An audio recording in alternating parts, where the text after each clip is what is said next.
God, U wat die oggend ontbied en die lig nader roep. U onblusbare vuur wat soos die son elke dag oor ons opgaan. Neem ons saam in die strale van genade en laat ons gedei in die oë. U wat die weerstand van die nag verbreek en dat die donker verlede vir ons 'n toekoms skep.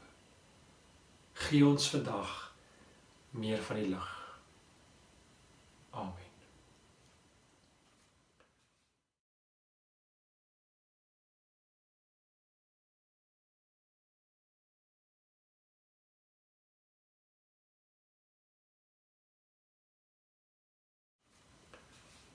Goeiemôre en baie welkom by die meditatiewe diens. As jy volgens vir die eerste keer inskakel, ook baie welkom aan jou. Aan die begin van ons by saam wees, steek ons gewoonlik 'n kers aan. Die kers is 'n simbool. Dis 'n teken, dis iets wat ons kan sien. En gewoonlik nooi ons vir almal om ook kerse by die huis aan te steek. En die kers herinner ons aan God se teenwoordigheid in ons lewens. En die lig van die kers herinner ons dat God se lig ook in ons lewe inskyn. En ook in die donkerte.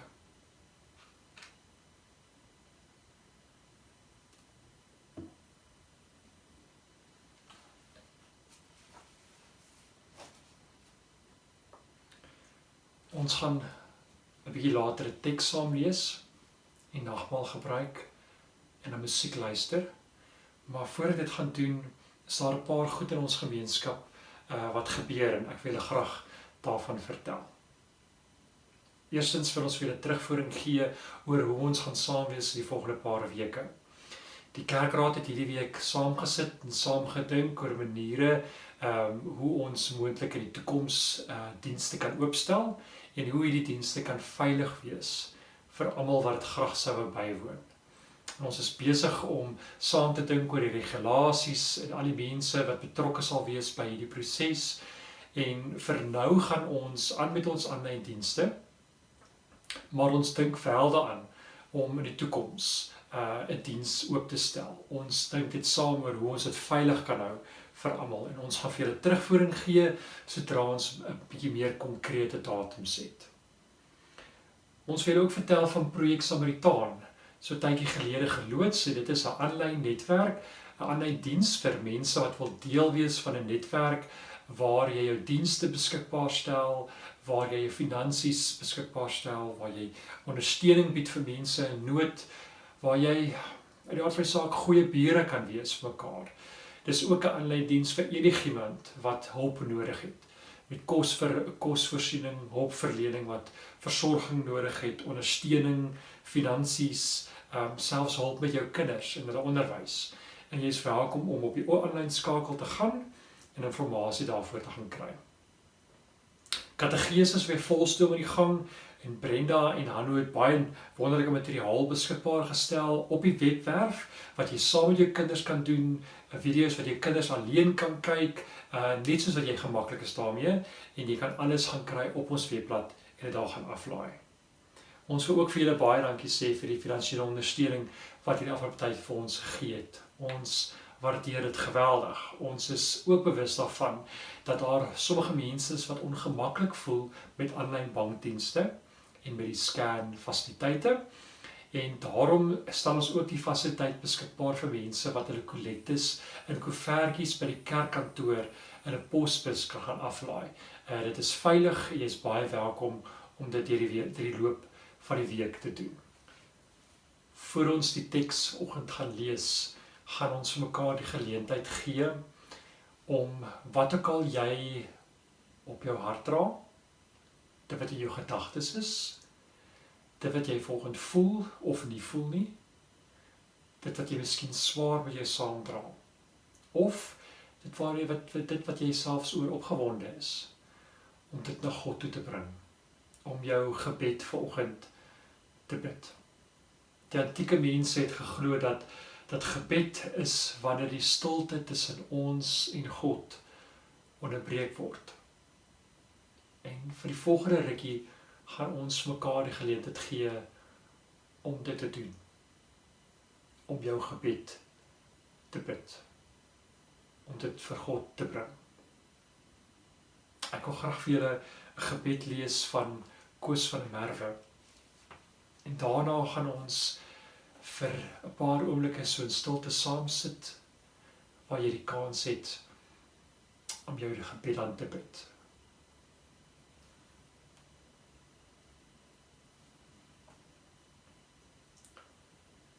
In hierdie stil moment, die uur van veiligheid, kom buig ek, dekadent voor u onbeperkte heiligheid.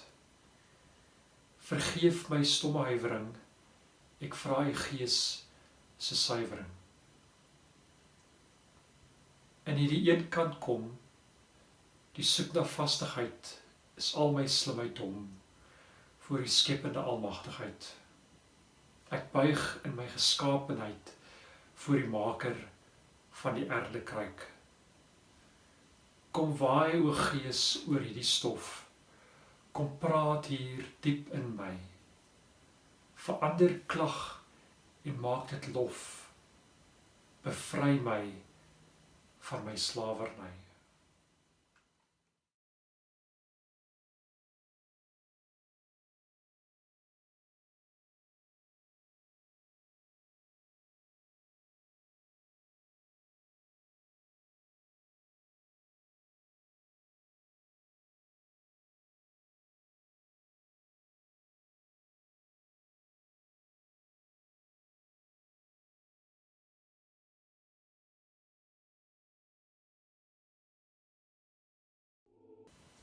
Toe die dag van die Pinksterfees aanbreek, was hulle almal op een plek bymekaar.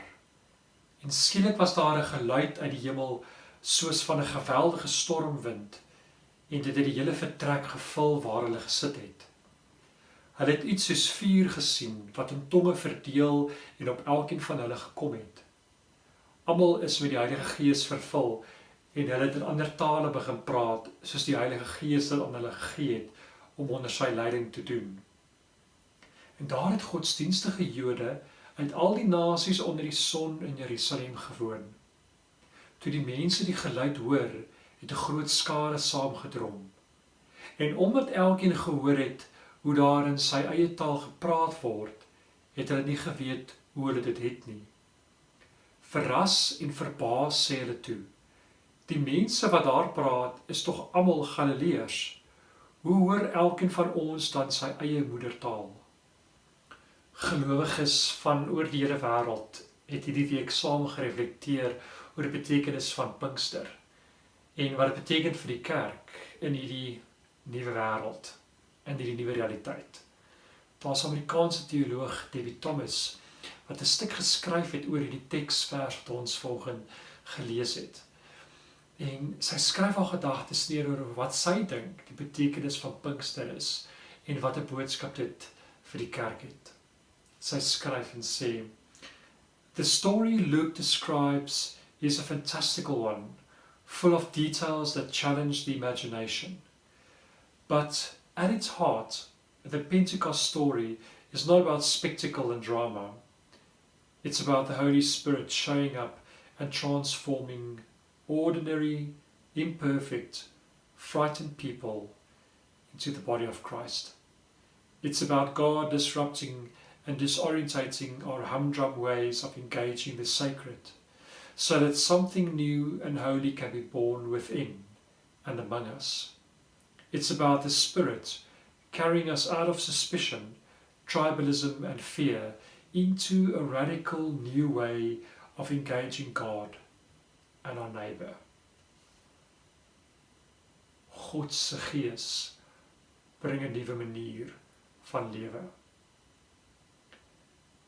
Ek dink in hierdie nuwe omstandighede, in hierdie nuwe realiteit, het baie van ons die ervaring dat die grond onder ons voete, dat dit voel asof die grond onder ons voete geskuif het. Dat ons lewenspatrone ontwrig is. En baie van ons die ervaring dat hierdie ontwrigting moeilik is om aan te pas by. Daar's van ons wat dit makliker reg kry as die res van ons, maar baie van ons is bang vir die ontwrigting. Ons is bang vir die verandering. Daar's 'n storie wat ek hierdie week gehoor het wat my hier aan herinner het. 'n Paar jaar gelede was daar 'n projek geloods op die Kaapse vlaktes. Die projek se naam was genoem Dekonstruksie vir Rekonstruksie. En die mense wat die projek geloods het, wou die lewensomstandighede van die mense op die Kaapse vlakte verbeter het. So die resep was eenvoudig geweest. Breek ou vervalle shacks af en bou stewige nuwe wonings. Maar interessant, die mense wat hierdie projek geloods het agtergekom, aan die begin was baie van die inwoners skepties en wou glad nie inkoop op hierdie projek nie, op hierdie prentjie van 'n nuwe omgewing nie. En wat hulle ontdek het is dat die vooruitsig van verandering was net te pynlik. Dit was amper te veel om te hanteer. Want met die afbreek van die ou huise, dan dink mense het skaam gevoel. Daar was 'n verleë gevoel, 'n blootgestel gevoel, 'n weerloos gevoel. En dat die vrees van verlies van dit wat was net te groot gewees. So baie van die mense wou eerder vashou aan die ou, aan die bekende. Want dinge wat nuut is onbekend. Dit is bedreigend, dit is onvoorspelbaar. En die mense van hierdie projek vertel wat die inwoners destyds nie vertrou het nie, wat hulle ontdek het, die mense nie vertrou nie, is dat alle sinvolle verbetering of vernuwing baie keer eers deur pynlike afbreek van die oue opstaan. Daar's 'n filosoof Nietzsche wat iets hieroor geskryf het. Hy sê, "How can you become new if you had not become ashes?" Wat my weer terugvat na die tekste volgend. Hierdie tekens van vuur en van wind wat die gees van God voorstel. Ek dink dit sê iets hiervan. Die eerste gelowiges het geglo hierdie tekens, die vuur en wind wat God se gees voorstel, sê vir ons iets oor God. Dat God se gees vernuwing bring, verandering bring, heling bring. En jy sien dit as die gees van God in ons lewens werk en in die lewens van die mense rondom ons. Wanneer die mure van haat en van veroordeling tussen mense van verskillende kulture en van tale, wanneer daai mure begin val, wanneer hulle mekaar se taal begin verstaan en deel word van 'n gemeenskap van liefde en waar hulle alles begin deel. Dit is wat gebeur het in die vroeë kerk. Die gees van God het die mure tussen mense laat val en afgebreek. Mag die gees van God, mag die wind en die vuur van God in ons eie lewens waai en brand en die vure wat daar in ons is afbreek. Die mure wat ons in onsself opbou, die mure tussen ons en ander, tussen ons en God. Die nagmaal is 'n herinnering hiervan. As ons die tekens volgens saam gebruik ons dit teen die agtergrond van hierdie storie, van Handelinge, van God se gees, wat vernuwing bring, verandering bring, wat heling bring.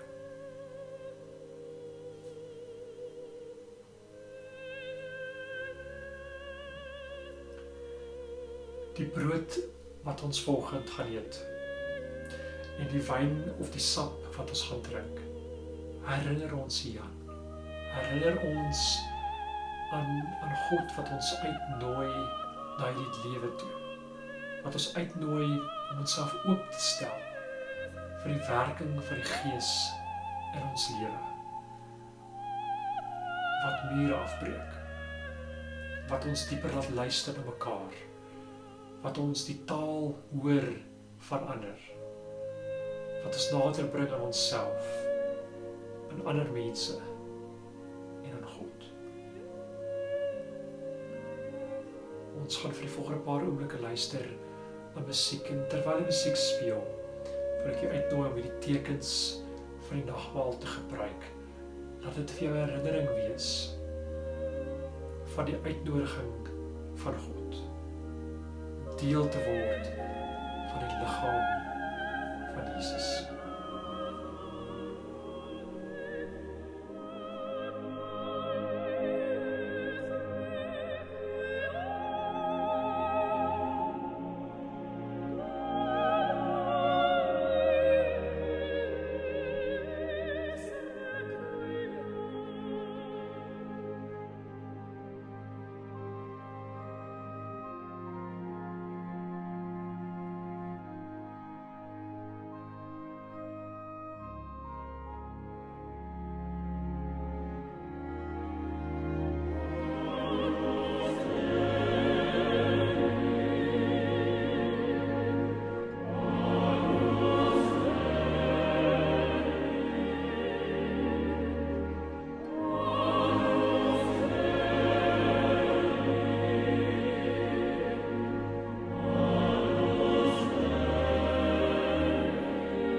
Mag jy in die week wat kom ontdek dat in die afbreek kom daar iets nuut.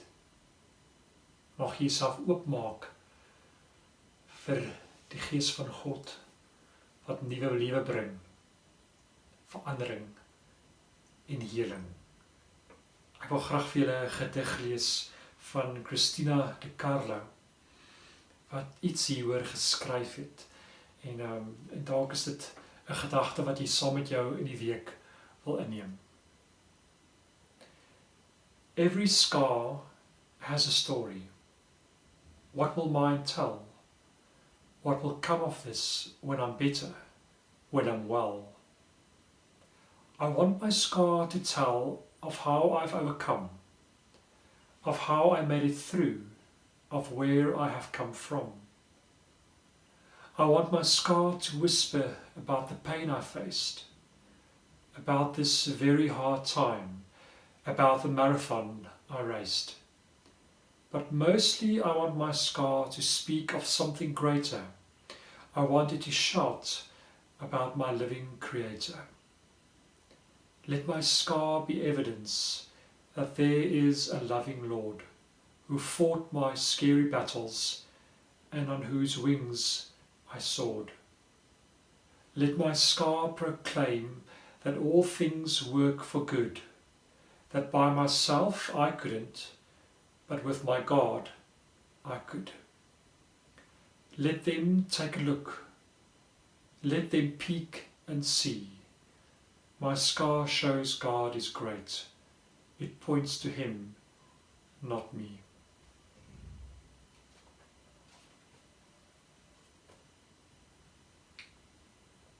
Aan die einde van ons byeenkoms blaas ons die kers dood.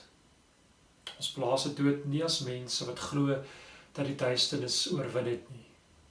Ons blaas dit dood as gelowiges wat glo dat God se lig oral rondom ons skyn.